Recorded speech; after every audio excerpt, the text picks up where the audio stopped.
朝堂自古就是赌场，赌场只有赌徒，没有男女之分，愿赌服输。输光了本钱，你才发现自己是个女人。如果你赢了呢？张大人。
皇上，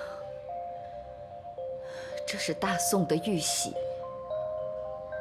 哀家答应过先皇，要亲手把它交到你的手上。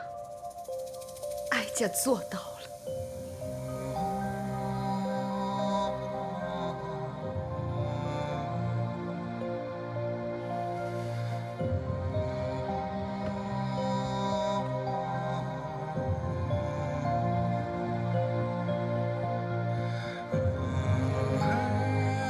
两位大人，哀家输了，哀家出局。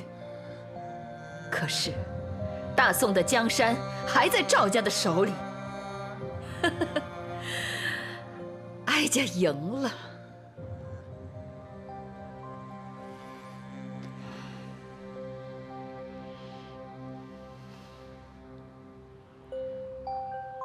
皇上，哀家完璧归赵。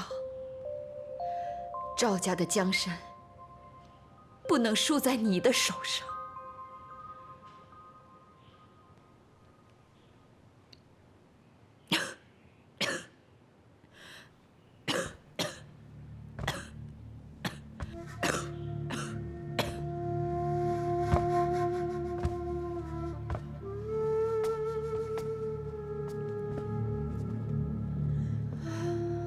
哀家累了。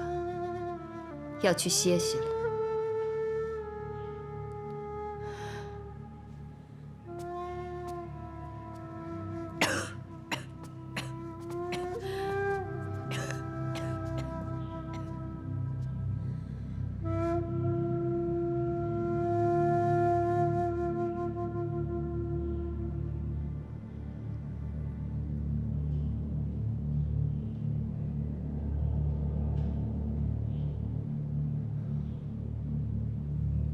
皇宫护安，皇上打算如何向天下解释？实话实说，私闯进宫者又如何处置？功过相抵，不再追究。不妥。皇上，王大人无辜失去了孙女，本将却毫发无损，这恐怕无法让王大人满意。本将的儿子私自带人闯入皇宫，企图放火，虽然救了皇上，但功不足以抵过，应该关进大牢惩处。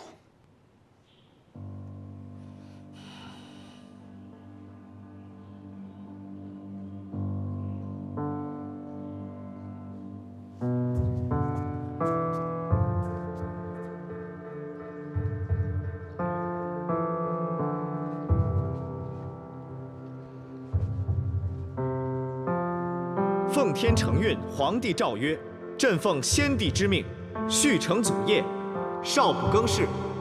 先帝立下遗诏，军国重事全取皇太后处分。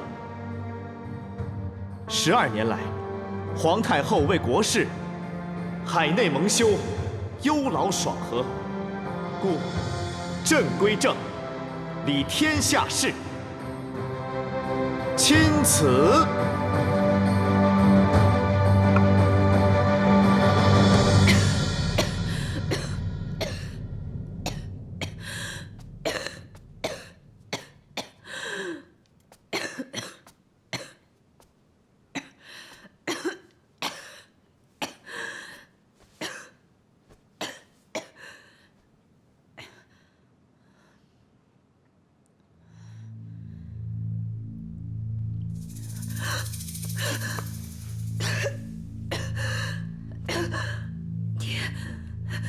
你是人是鬼？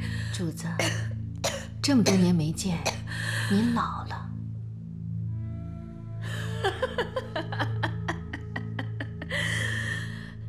你没有死，你当年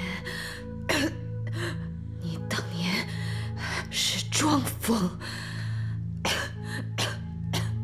你的亲生骨肉现在成了皇上。30年河东，40年河西。当年的小丫鬟，终于熬成主子了。你打算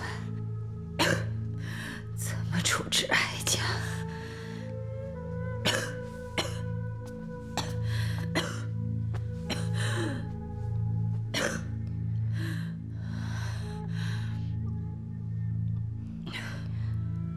如果不是当年进宫给主子做丫鬟，奴婢这一辈子也不会怀上龙胎，生下龙子。这些年，一儿更是躲到您的影子里，才能活到今天。奴婢是来谢谢主子的。主子，这些年奴婢有件事儿一直想问您：如果当年不是奴婢装疯卖傻，您能让奴婢活到今天吗？说真心话。那奴婢也告诉您一句真心话：自打奴婢装疯卖傻的那一刻起，心里就暗自发誓，今生一定要活得比您长。马上，你就要如愿以偿了。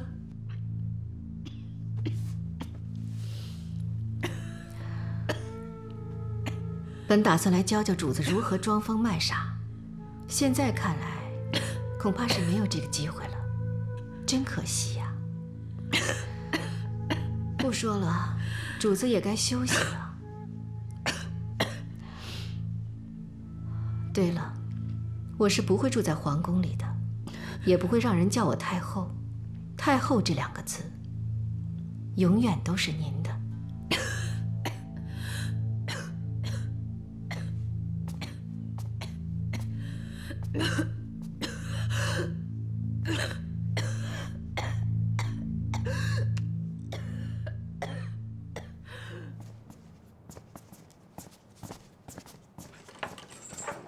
少爷，老爷来了。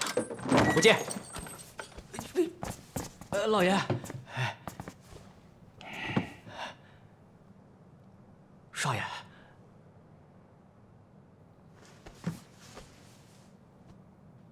爹，您跑到大牢里看羊来了。你什么意思？你们的事情收不了场，把我们俩当成替罪羊。你觉得冤是吗？不冤，窝囊，稀里糊涂的给你们垫了背。把你关进大牢是我的主意，这是你做荒唐事的代价。我要不做荒唐事，你们的荒唐事照样发生。那姓赵的放火，不但会烧死自己，还得搭上姐姐的命，到时你们更收不了场。凭什么他做了皇上，我们俩蹲大牢，不公平？哼，公平？你要不是我枢密使的儿子，你现在坐的不是大牢，是鬼。王守忠，正在阴曹地府里喊冤呢。你要去找他吗？同样是做荒唐事，有人做主子，有人坐大牢，有人就得做鬼。天下的事情就是这么荒唐。知道你爹这么多年争来争去争的是什么吗？